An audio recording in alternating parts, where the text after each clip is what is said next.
Ey insanlar, şeytan Samədi sizə unutturub, ehtiyatsız Rəbbinizi sizə unutturub, hər şeyə qadir olan Rəbbinizi unutturub, sizi yoxdan yaradan Xaliqinizi unutturub, sizin razıqinizi, sizə ruzu verən Razzaqı unutturub, sizə möhtaclara ibadət etdirir, ehtiyaclılara ibadət etdirir, məxluqa ibadət etdirir sizi şeytan və belə olan halda siz nankor olursunuz, Allaha üsyan etmiş olursunuz və həqiqətən də bu böyük bir cinayətdir. Allah bu əməlləri edən insanları Quran-ı Kərimdə müşrik adlandırıb, yəni mənə şərik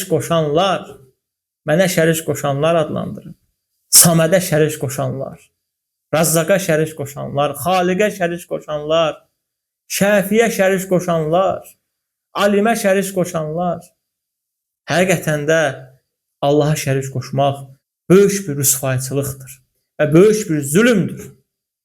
İnsanlar, əziz həmvətənlərim, nə qədər ki bu möhlət diyarındayıq, bizlər Allahı doğru dürüst tanımalıyıq. Hər birimizin evində Allahın kitabı var. Allahın kitabını açıb oxumalıyıq. Orada Allahın isimləri ilə tanış olmalıyıq.